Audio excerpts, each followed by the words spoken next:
नमस्कार मित्रों, star study 29 के यूट्यूब चैनल में आपका स्वागत है। मैं रामस्वरूप बिश्नोई एक नए सेशन में आपका स्वागत करता हूं। आज हम बात करने वाले हैं रेड सभ्यता के बारे में। अगर राजस्थान के किसी भी एग्जाम में रेड सभ्यता के बारे में पूछा जाएगा तो अपनी इस क्लास से कहीं बाहर नहीं जाने वाला है, तो टेंशन मत लीजिए। हम पूरा का पूरा कवर करने वाले हैं और किस तरह से एग्जामिनर क्वेश्चन पुटअप करेगा, कहाँ से एग्जामिनर रेड सभ्यता से क्वेश्चन लेगा, सारी बातों के बारे में हम जानेंगे। और रेड सभ्यता में सबसे ज़्यादा किसके बारे में क्वेश्चन उठाया जाता है रेड सभ्यता से, उसके बारे में भी हम बात करेंगे। उस पॉइंट का भी हम नोटिस करेंगे। और अपनी नोटबुक को साथ में ले लीजिए और जिस तरह से हम कस्टम वाइज पढ़ते जाएंगे उस तरह से आप अपनी नोटबुक में लिखते जाइएगा, ताकि एग्ज़ाम से पहले हम उसे फिर से याद कर सकें एक शॉर्ट नोट्स के रूप में। तो चलिए शुरू करते हैं रेड सभ्यता। जैसा कि मैंने आपको कई बार बताया और आपको भी पता होगा कि कोई भी सभ्यता किसी नदी घाटी परियोजना में पनपती है, यानी किसी नदी के किनारे होती है। क्यों होती है, उसके भी कारण ये है कि नदियों से जलोढ़ मृदाएं आती हैं और कृषि अच्छी होती है और लोग वहाँ पे रहते हैं और जमानों से रहते हैं और आज भी रहते हैं और रहते होंगे भी। तो हम सभ्यता के बारे में बात करते हैं और इस सभ्यता रेड सभ्यता का किस नदी के किनारे है, तो वो ढील नदी के किनारे है। ढील नदी के किनारे, ये तो हो गई नदी के किनारे। अब कहां पर है, तो निवाई टोंक में है। और निवाई क्या है, निवाई तहसील है और टोंक जिला है। निवाई टोंक में सर्वप्रथम इस सभ्यता का उत्खनन किसने किया, अगर आपसे पूछ ले तो सर्वप्रथम इसका उत्खनन किया जाता है 1938 से 1939 में। और जो व्यक्ति आता है उसका नाम दयाराम साहनी है। दयाराम साहनी। दयाराम साहनी के बाद एक व्यक्ति और आते हैं और वो इनका उत्खनन करते हैं। और ये कब आते हैं, 1939 से 1940 के मध्य उत्खनन करते हैं। और इनका नाम केदारनाथपुरी था। केदारनाथपुरी आते हैं, यहाँ पे उत्खनन करते हैं।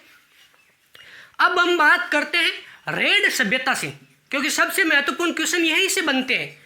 ये भी इंपॉर्टेंट है, इनके बारे में भी आप याद रखिए, याद रखना भी ज़रूरी है। लेकिन सबसे इंपॉर्टेंट है कि यहाँ पे क्या क्या मिला, यहाँ से क्या क्या मिला। तो सबसे इंपॉर्टेंट, सबसे महत्वपूर्ण, जितने स्टार लगाने उतने स्टार लगा दीजिए। सबसे महत्वपूर्ण कि यहाँ पर क्या क्या मिला, तो सबसे पहली बात कि एशिया में सबसे बड़ा या सबसे ज़्यादा सिक्कों का भंडार अगर कहीं से मिला है तो वो रेड सभ्यता से ही मिला है। सबसे ज़्यादा सिक्कों का भंडार। और सबसे इंपॉर्टेंट है ये लाइन, हर एग्जाम में अगर रेड सभ्यता से क्वेश्चन आएगा तो यही लाइन आएगी कि सबसे ज़्यादा एशिया में सबसे ज़्यादा सिक्कों का भंडार कहाँ पर मिला, या सबसे बड़ा सिक्कों का भंडार कहाँ पे मिला, तो रेड सभ्यता से मिला। कितने सिक्के मिले, तो यहाँ से 375 सिक्के मिले। ये भी याद रखिएगा, कभी कभी ये संख्या भी पूछ ली जाती है कि 375, माफ़ कीजिएगा 3075 सिक्के मिले। ये संख्या भी पूछ ली जाएगी कि 3075 सिक्के, सबसे ज़्यादा सिक्के कहाँ से मिले, तो रेड सभ्यता से मिले। सबसे महत्वपूर्ण इसमें पॉइंट ये है, आप दूसरा याद रखें ना रखें, इस पॉइंट को याद जरूर रखें। दूसरा यहाँ से क्या मिलता है, सबसे पहले तो ये दूसरा, यहाँ पे लोहे की सामग्री मिलती है। लोहे की सामग्री में क्या क्या मिलता है, तो लोहे की सामग्री में भाले मिलते हैं, तीर मिलती है, तलवार मिलती है, इस प्रकार की ये सामग्री मिलती है। सामग्री याद ना करें तो भी ठीक है, आप ये इतना याद कर ले कि लोहे की सामग्री मिलती है, बस इतना ही काफ़ी है। और यहाँ से क्या मिलता है, तो यहाँ से चांदी की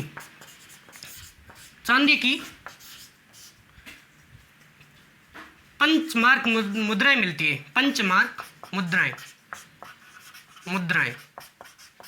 5 मार्क मुद्राएं मिलती हैं या आहत मुद्राएं मिलती हैं। ये भी आप याद रखिएगा।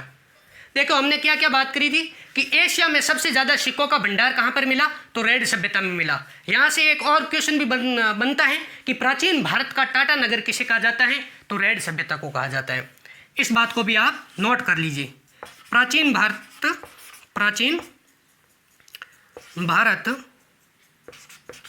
का टाटा किसे कहा जाता है?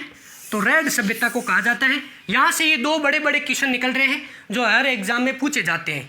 ये भी पूछे जाते हैं, लेकिन ये लोहे की सामग्री लगभग सभी सभ्यताओं में मिलती है, यानी इतना खास नहीं है। लेकिन ये पॉइंट आपके लिए बहुत बड़ा पॉइंट है। यहाँ से क्वेश्चन बनते हैं। क्वेश्चन कोई बाहर से उठाए नहीं जाते, कहीं दूसरी जगह से नहीं लाए जाते, क्वेश्चन यहीं से बनते हैं, बस हम ध्यान नहीं देते हैं। तो इस पॉइंट को आप याद रखिएगा, सबसे बड़ा पॉइंट है। अब और यहाँ से क्या मिलते हैं? तो यहाँ से मालव गणराज्य के सिक्के मिलते हैं। मालव गणराज्य के सिक्के मिलते हैं और उन सिक्कों पर क्या लिखा था? मालव जनपदस्य, मालव जनपदस्य, उन सिक्कों पर एक लेख लिखा हुआ मिलता है। तो आप इस बात को भी याद रख सकते हैं, मालव गणराज्य के सिक्के मिलते हैं, उन सिक्कों पर मालव जनपदस्य नाम का लेख मिलता है। इससे ये साबित होता है, भाई लेख मिला है, इससे सिक्के मिले, लेख मिला, इससे साबित होता है कि किसी समय रेड सभ्यता मालव गणराज्य की क्या था? एक हिस्सा था, यानी मालव गणराज्य का एक बहुत बड़ा शहर था। और यहाँ से क्या मिलता है? तो और यहाँ से बंदर के समान एक बर्तन मिलता है। बंदर के समान एक बर्तन मिलता है, इसे भी आप नोट कर सकते हैं।